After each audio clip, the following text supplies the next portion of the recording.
धीरेन्द्र बाबू आपनकर प्रतिक्रिया चाहिए भारत जोड़ो आपण मान को केमिति अवस्था रे पकेइलाणी वर्तमान जातीय स्तर रे कांग्रेस नेता बर्नल धरी बसुचंती देखो ये कांग्रेस पार्टी तार गोटे राजनीतिक कार्यक्रम आरंभ करिसंती जेतु कांग्रेस पाखरे आ किछि मुद्दा नाही मु कहूची राहुल गांधी को कई सीरियसली नियंतिनी भारत राजनीति रे राहुल गांधी को कई सीरियसली नियंतिनी ना पार्लियामेंट बाहर ना पार्लियामेंट भितरे भारतीय जनता पार्टी नरेंद्र मोदी जी नेतृत्व में भारत को मजबूत करुछंती भारत में सामाजिक सौहार्द बढ़ुची भारतर सम्मान सारा विश्व में बढ़ी एवं भारत में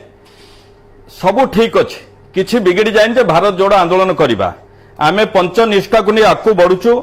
राष्ट्रवाद राष्ट्रीय एकता गणतंत्र मूल्यबोध आधारित राजनीति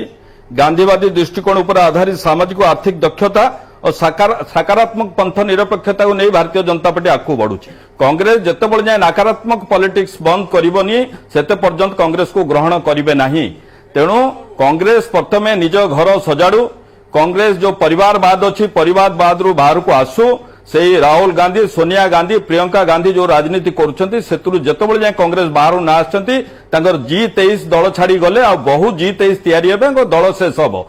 किछि चलिनी ए सब राजनीतिक फार्स अच्छी कांग्रेस ड्रामा अच्छी जेतेबेले कांग्रेस गोटे राजनीतिक कार्यक्रम करुची भारतीय जनता पार्टी तापर नजर रखिबा स्वाभाविक अछि भारतीय गोटे राजनीतिक दल ए गोटे राजनीतिक दल अच्छी भारत जोड़िबो किए कोन हेछि भारत रे कोठी खंडित हला आमे तो काश्मीर को आन के भारत रे जोड़िलु 300 आर्टिकल 370 हटे कि धीरेन्द्र बाबू को बिल्कुल पचारिनी धीरेन्द्र बाबू सबुठी अधिक प्रतिक्रिया दबा कथा भारत जोड़ विषय रे वास्तव में भारत जोड़टा 24 मिशन भाया लगे कि 24 मिशन आज करूना भारत जोड़ जो परिस्थिति चली 7 दिन रे आपण 7 प्रकार जिनस उठेले आगो को केमिति हबो ए परिस्थिति कौन रहिबो ना राहुल को सुरक्षा प्रसंग उठे अभियान को मझिरु कैंसल करियार गोटे षडयंत्र आरंभ हबो आपन कहला आमे एथरे बिल्कुल सीरियस नुह राहुल गांधी गोटे political programme करूछंती Bharatiya Janata party serious दुखर कथा हला जे राहुल गांधी काली ट्वीट कले गोटे संघर गोटे गणभेष जो हाफ पैंट पिंधे आम जहाँ सबुठ अधिका श्रद्धा करूँ तादर गोटे माचिस माने निया लगेकरी वेट फॉर 147 डेज 147 दिन में आम सब उल्टे देबू आपण तो 4 ରୁ 14 पर्यंत सरकार कले तापर तो सरकार आमर आसिला सरकार बढ़ी बढ़ी जाऊँ आम जी सीट पाइलु 14 रे 19 ताठू अधिका सीट पाइलु आम एका सरकार करूँ किंतु एनडीए आम एनडीए समस्त घटक दल को आम सम्मान दौचु समस्त सांगे नहीं चलुँ देखो ये संघ को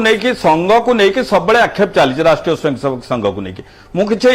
राष्ट्रीय स्वयंसेवक महात्मा गांधी कौन कहते मुझे कहीदे आरएसएस सामाजिक कार्य मु राष्ट्रहित देखुची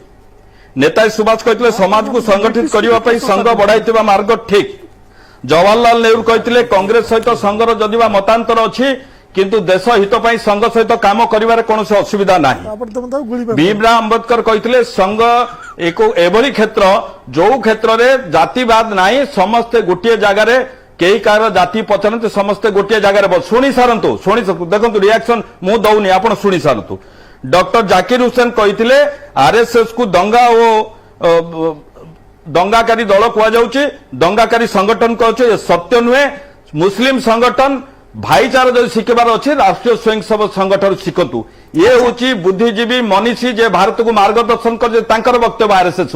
ये राहुल गांधी कौन कहे आज्ञा कालीर पिला जार जो माने गांधी टाइटल को चोरी करी आज गांधी ओरिजिनल गांधी परिवार महात्मा गांधी परिवार कुआड़े गले तार ठिकाना नहीं एमाने राहुल गांधी प्रियंका गांधी सोनिया गांधी राजीव गांधी ना रे देश चलिया चाहते